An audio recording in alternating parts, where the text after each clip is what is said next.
Please like and subscribe our channel. एक राजनीतिक खबर की बात करेंगे और इस खबर को लेकर के लोगों के बीच में बड़ी उत्सुकता और कौतूहल है। प्रधानमंत्री मोदी आज महाराष्ट्र के दौरे पर हैं और आज उन्हें लोकमान्य तिलक राष्ट्रीय पुरस्कार से सम्मानित किया गया है। लेकिन यह कार्यक्रम इस वजह से उतनी चर्चा में नहीं है कि प्रधानमंत्री को अवार्ड मिला। वजह है इस कार्यक्रम में शरद पवार का मौजूद होना। प्रधानमंत्री मोदी और शरद पवार एक साथ एक मंच पर नजर आए। देखिए, सुशील कुमार शिंदे जो कांग्रेस पार्टी के नेता हैं, पूर्व मुख्यमंत्री महाराष्ट्र के, वो भी यहां पर थे और सरकार की तरफ से मुख्यमंत्री एकनाथ शिंदे, देवेंद्र फडणवीस, अजीत पवार, दोनों मुख्यमंत्री, वो भी इसमें मौजूद थे। अब इस कार्यक्रम की वजह से जो महाविकास आघाड़ी है और जो ताजा बना ऑपोजिशन अलायंस इंडिया है, उसमें हड़कंप मचा हुआ है। कांग्रेस पार्टी और शिवसेना उद्धव खुलकर शरद पवार को कार्यक्रम में न जाने की नसीहत दे रहे थे, लेकिन शरद पवार ने उनकी बात नहीं मानी। शरद पवार ने यह कहा कि उनका इस कार्यक्रम में जाना 3 महीने पहले से तय था। बहरहाल, अच्छा, हमको सिखा रिया है। उनका इस प्रोग्राम में नरेंद्र मोदी के साथ मंच साझा करना किसी नए सियासी गठजोड़ की कोशिश के तौर पर भी देखा जा रहा है और यही वजह है कि पूरे देश में इसको लेकर सियासत इस वक्त बहुत ज्यादा उफान पर है। हम आगे बात करें उससे पहले जरा इस कार्यक्रम में प्रधानमंत्री ने क्या बातें कही हैं, सुनते हैं जरा। बहुत तेज हो रहा है, बहुत तेज हो रहा। मैं उन बातों को भी याद कर रहा हूं।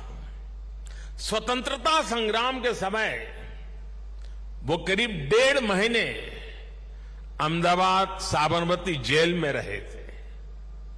इसके बाद 1916 में तिलक जी अहमदाबाद आए और आपको जानकर के खुशी होगी, उस समय जब अंग्रेजों की पूरी तरह जुल्म चलते थे, अहमदाबाद में तिलक जी के स्वागत में और उनको सुनने के लिए उस जमाने में 40,000 से ज्यादा लोग उनका स्वागत करने के लिए आए थे।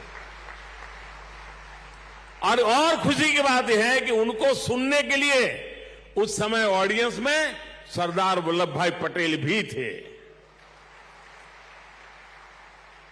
उनके भाषण ने सरदार साहब के मन में एक अलग ही छाप छोड़ी। रुको जरा, सब्र करो। बाद में सरदार पटेल अहमदाबाद नगर पालिका के प्रेसिडेंट बने, म्युनिसिपैलिटी के प्रेसिडेंट बने। और आप देखिए उस समय के व्यक्तित्व की सोच कैसी होती थी। उन्होंने अहमदाबाद में तिलक जी की मूर्ति लगाने का फैसला किया। अब जो तस्वीर आप इस वक्त देख रहे हैं, बड़ी दिलचस्प तस्वीर है। इसको लेकर के अभी तक का रिएक्शन मैं आपको बता देता हूं। अभी तक ये पता चला है कि कांग्रेस पार्टी ने अपनी तरफ से शरद पवार साहब को यह मैसेज भिजवाया था कि आपका इस कार्यक्रम में जाना ठीक नहीं रहेगा, मैसेज गलत जाएगा। आपकी पार्टी में अभी उनका आरोप है तोड़ी है इसी बीजेपी ने, और आप उस मंच पर जाएंगे जहां प्रधानमंत्री मोदी मौजूद होंगे और अभी अलायंस हमारा बना है, आप उसके एक महत्वपूर्ण घटक हैं, आपको मंच पर नहीं जाना चाहिए। शरद पवार ने कहा लेकिन ये पुराना कार्यक्रम है, पहले से तय है, मैं मना करूंगा तो अच्छा नहीं लगेगा। कांग्रेस पार्टी लेकिन अपने पूर्व मुख्यमंत्री को, सुशील कुमार शिंदे को जाने से नहीं रोक पाई। दूसरा सामना, जो कि शिवसेना, जो उद्धव बाला साहब ठाकरे वाला जो शिवसेना का गुट है, उसका मुखपत्र है सामना, उसमें आज एक लेख लिखा है, एडिटोरियल लिखा गया है और उसमें कहा गया है कि ये पुरस्कार मोदी जी को मिल रहा है, पुरस्कार देने में कोई गलत बात नहीं है। मोदी जी ने देश में राष्ट्र भक्ति की भावना जागृत की है, तो पुरस्कार उन्हें मिले, इसमें कुछ गलत नहीं है। लेकिन जो पुरस्कार देने वाली जो अब संस्था है, जो लोकमान्य ट्रस्ट जो है, उन्होंने कहा कि वो जिन हाथों में है, लोकमान्य साहब का जो परिवार है, तिलक साहब का, वो अब भाजपा ही हो चला है, तो इसलिए वो मोदी जी को बुला रहे हैं, इसमें गलती नहीं है। लेकिन शरद पवार अगर ना जाते तो अच्छा होता। शरद पवार की पार्टी टूटी है, उसका भी उसमें उल्लेख किया गया है। यह भी उसमें कहा गया है कि इंडिया अलायंस का बड़ा महत्वपूर्ण हिस्सा शरद पवार साहब हैं, और अगर वो वहां ना जाकर यह संदेश देते कि मैं प्रधानमंत्री के साथ इस वक्त मौजूदा राजनीतिक परिस्थितियों में एक मंच पर नहीं आ सकता, तो एक बड़ा अच्छा संदेश जाता और इससे मान प्रतिष्ठा बढ़ती शरद पवार की। अरे मैं क्या बताऊं,